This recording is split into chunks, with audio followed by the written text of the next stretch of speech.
महर्षि वाल्मीकि विद्या मंदिर मिश्रा कॉलोनी काजीपुरा बलिया के छात्र छात्राओं ने यूपी बोर्ड परीक्षा में लहराया अपना परचम।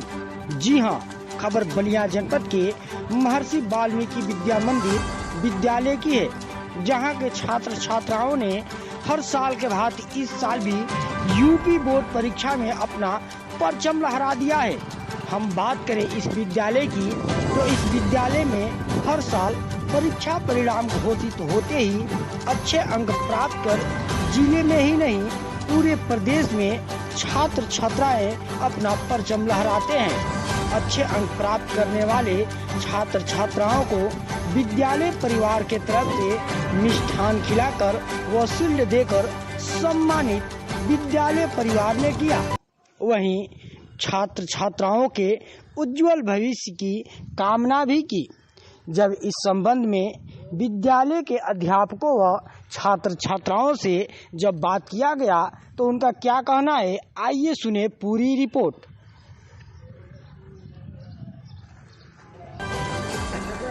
वाल्मीकि विद्या मंदिर की छात्रा हूँ। कक्षा 10वीं में अध्ययनरत हूँ। मेरा नाम भव्या तिवारी है। कितना परसेंट आया है आपका? मेरा 95.33% है। तो रिजल्ट ठीक निकला इस बार? जी। फिर से काफी चेक होना चाहिए। नहीं, रिजल्ट से। तो किसका आपके साथ इतना बड़ा सहयोग रहा जिससे आपने विद्यालय में सबसे अच्छा अंक हासिल किया? सबसे ज्यादा प्रधानाचार्य जी सारे विषय अच्छे से पढ़ाते थे, तो सारे सब्जेक्ट में उनका और सारे टीचर लोग का योगदान था। आप कैसी तैयारी करती थी पूरी परीक्षा जब देने जाता है? पहले तो स्कूल में रोज का वर्क रोज याद करा दिया जाता था और स्कूल से ही खुद इतना अच्छे से पढ़ाया जाता था कि घर पे थोड़ा सा सेल्फ स्टडी से ही अच्छा नंबर आया।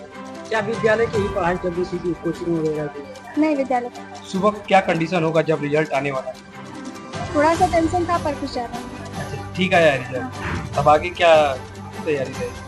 आगे अभी मैं इंजीनियरिंग की तैयारी कर रही हूँ। और आपका परिचय? मेरा नाम शिवानी प्रजापति है। मैं कक्षा 10वीं ब में पढ़ती हूँ। महर्षि वाल्मीकि विद्यालय में अध्ययन करती हूँ। कितना परसेंट आया आपका? 94% है। ठीक है नंबर? बहुत अच्छा। संतुष्ट है नंबर से? हाँ, मुझे पता था पहले से। अच्छा, पता था कितना आएगा? इंग्लिश में कितना है? 97। 97। और सब्जेक्ट में कितना है? सभी में 97 है। अच्छा, 97 है। 90 से एबव है। इतना अच्छा अंक लाने का श्रेय आप किसको देंगे? सबसे ज्यादा श्रेय मैं अपने पापा को और प्रधानाचार्य जी को। क्यों पापा को? क्योंकि वो फोर्स नहीं करते हैं पढ़ने के लिए। अच्छा, फोर्स नहीं करते हैं, स्वयं से पढ़ने के लिए प्रेरित करते हैं। अच्छा, प्रेरित करते हैं। प्रधानाचार्य हर सब्जेक्ट को इतने अच्छे से पढ़ाते हैं कि हमें स्वयं से पढ़ने की आवश्यकता नहीं पड़ती। क्या विद्यालय की पढ़ाई के अलावा और भी कहीं? नहीं, कोचिंग नहीं, कोचिंग हम लोग कभी नहीं की। आगे की तैयारी क्या रहे? आगे मैं बायो से पढ़ूंगी और डॉक्टर बनेंगी। नाम श्रेयांश कुमार गुप्ता है। मैं महर्षि वाल्मीकि विद्या मंदिर में अध्ययनरत हूँ। कहाँ रहते थे? मैं यहीं पार्वती शिक्षा निकेतन की गली में रहता हूँ। किस कक्षा के आप छात्र हैं? द्वादश के 12th। कितना परसेंट आया इसमें?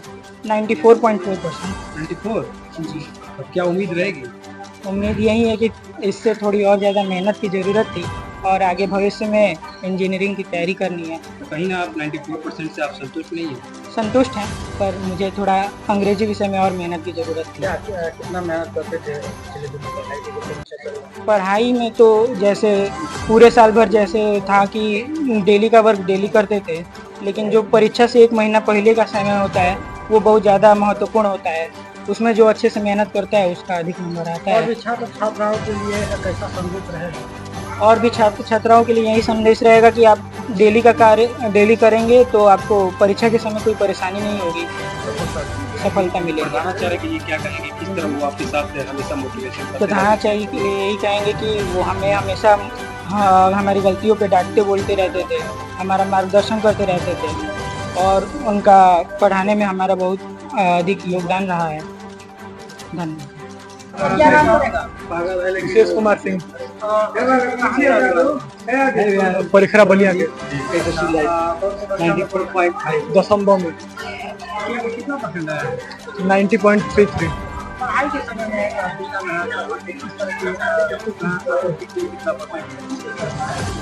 जी, हमारी पढ़ाई में हम जितना मेहनत करते थे बाकी हम अपने इतने नंबर का श्रेय प्रधानाचार्य जी को देना चाहेंगे। उनके मार्गदर्शन में हम लोग करेंगे। विद्यालय के अलावा जी नहीं, आगे तो क्या तैयारी रहेगी? आगे हम इंजीनियर नहीं तो शिक्षक बनना चाहेंगे। जी, जितना अच्छा से अच्छा लोगों को हम पढ़ा सके और अपनी तरह बना सके। क्या नाम पड़ेगा आपका? आदित्य चौरसिया, 10th बी में 94.5। अब जितना रोज कार्य दिया जाता था सर जी की तरफ से वो करते थे, सारा श्रेय सर जी को देना चाहते थे। इन्हीं की वजह से अधिकतर नंबर आया है। अच्छा, ये तो कितना नंबर आता है ये नहीं रहता? यही 3 सब्जेक्ट हम लोग को पढ़ाते हैं, तो यही आधा स्कूल में काम खत्म हो जाता था। 3 सब्जेक्ट का काम स्कूल में ही है। आगे तो क्या तैयारी है? आगे क्या बनना जेई का एग्जाम देंगे। मैं महर्षि वाल्मीकि विद्या मंदिर का छात्र हूँ। मैं द्वादश में पढ़ता हूँ। मैं जापनिंगंज का निवासी हूँ। मेरा 90.22 आया है मेरा। संतुष्ट हो? जी, संतुष्ट है एकदम। तो कैसे मेहनत आपने किया और कितना उस समय कठिन समय होगा जब सुबह आपको रिजल्ट आने वाला है? सुबह सुबह तो मैं अपने परिवार, अपने अध्यापकों से सुनते हैं कि सुबह सुबह का पढ़ाई बहुत अच्छा था, इसलिए मैं 4 बजे उठ के हमेशा पढ़ाई करता था। एग्जाम के पहले हो या एग्जाम के बाद भी हो, वो तो पढ़ाई हमेशा जरूर निरंतर चलता रहता मेरा। लेकिन ना कुछ महीने से पहले ना उसके जो सब्जेक्ट रहते थे उन सब की प्रिपरेशन करना चालू कर दे रहा था, जिससे ना प्रधानाचार्य की तो बहुत मदद हुआ मेरे साथ, क्योंकि वो तो इंग्लिश और हिंदी पढ़ाते थे, उसके साथ साथ कई सारे सब्जेक्ट का भी अध्ययन करवा देते थे। उसके बारे में थोड़ा डिटेल में बता देते रहते हैं हमको। आगे भी क्या तैयारी है? आगे हमको नीट क्लियर करने का, मेरे को नीट क्लियर करके डॉक्टर की पढ़ाई करने का। क्या डॉक्टर जनता की सेवा जी। करेंगे कि जैसे आज के डॉक्टर पैसा के लिए लोगों को, वृद्ध लोगों को भी से पैसा लेने के लिए वो उन लोग करते होंगे, मेरे अंदर ये रूल नहीं है। ऐसा नहीं नहीं। सेवा करें। बहुत जी, मैं महर्षि वाल्मीकि विद्या मंदिर में वैसे तो निदेशक के पद पर कार्यरत हूँ, लेकिन भैया बहनों के द्वारा मुझे प्रधानाचार्य की संज्ञा से अलंकृत किया जाता है। आज जिस तरह बात की जाए, हाई स्कूल और इंटरमीडिएट का रिजल्ट आया और आपके विद्यालय का काफी अच्छा रिजल्ट रहा, तो क्या सर 2 शब्द कहेंगे छात्रों के लिए? जी हाँ, मतलब कि इस परीक्षा फल से तो मैं संतुष्ट हूँ और अपने भैया बहनों का परिश्रम, आचार्य बंधुओं का परिश्रम सार्थक रहा। दोनों का परिश्रम का ऐसा मुझे परिणाम देखने में आया कि एक अच्छा उत्कृष्ट इन्होंने प्रदर्शन किया और इसे मैं वास्तव में बहुत ही भाव विभोर हूँ अपने विद्यालय की परीक्षा फल से। जिस तरह बात की जाए, छात्रों से बात करके पता लगा कि आप जिस तरह उनको लिए रात दिन एक करके बच्चों को हमेशा मोटिवेट करते रहते थे, किस तरह पढ़ना है, किस तरह गाइड करना है, आखिर क्या प्रेरणा स्रोत रहता है आपकी बातों को? चूंकि विद्यालय का मुखिया होने के कारण मेरा ये परम कर्तव्य है कि मैं समय समय पर भैया बहनों का भी मार्गदर्शन करता रहूं, उनको प्रेरित करता रहूं और भैया बहनों के साथ साथ आचार्य बंधुओं को भी प्रेरित करता रहूं। ये मेरा परम कर्तव्य है और उसी कर्तव्य का मैं ईमानदारी के साथ निर्वहन करता हूं, जिसका परिणाम आज आपके सामने उपस्थित है। बात करेंगे कुछ छात्रों का नंबर तो कम आया, कहीं ना कहीं उनके मन में यह था कि और भी हमको मेहनत करना चाहिए, कहीं ना कहीं चिंता में पड़े हुए हैं, तो उनके लिए क्या संदेश रहेगा? उनके लिए संदेश है कि जीवन में कभी भी हतोत्साहित नहीं होना चाहिए, क्योंकि ये मूल्यांकन होता है। अलग अलग जो परीक्षक होते हैं, अलग अलग उनकी दृष्टि होती है, अलग अलग उनकी पद्धति होती है।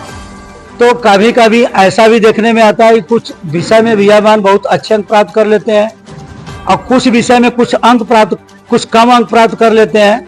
तो कहीं ना कहीं मूल्यांकन में मेरा यह मानना है कि कुछ त्रुटियां हो जाती हैं, दोषपूर्ण पद्धति होती है, जिसके कारण ऐसा होता है। नहीं तो वैसे मैं तो हमेशा प्रेरित करता रहता हूं कि कभी भी जीवन में हतोत्साहित नहीं होना चाहिए। अगर आप निरंतर कर्मों को करते रहेंगे, आज नहीं तो कल सफलता आपके चरण चूमेगी। मेरा एक ही सिद्धांत और यही सिद्धांत भैया बहनों में वितरित करता रहता करेंगे कि सर कुछ अभिभावक ऐसे हैं कि जो दूसरे के बेटे की अपेक्षा अपने बेटे को कहीं ना तुलना में कम समझते हैं, क्योंकि उनको ताना मारेंगे कि आपका लड़का अच्छा नंबर आया मेरा, ऐसा क्या उनके अभिभावक से क्या संदेश रहेगा? अभिभावकों के लिए मेरा यह संदेश है कि भैया बहनों को कभी भी होपलेस, हतोत्साहित नहीं करना चाहिए, निरंतर उनको प्रोत्साहित करना चाहिए। और आप अगर निरंतर आप प्रोत्साहित करते रहेंगे तो मेरा यह मानना है कि अगर आज हमसे कोई कमी है, हमारे में कोई गलती है, और हम उसको प्रोत्साहित करते रहेंगे, उनको सही गाइडलाइन देंगे। आज नहीं तो कल मेरा बालक निश्चित रूप से सफलता के शिखर को प्राप्त करेगा। अभिभावकों के लिए मेरा यही संदेश है।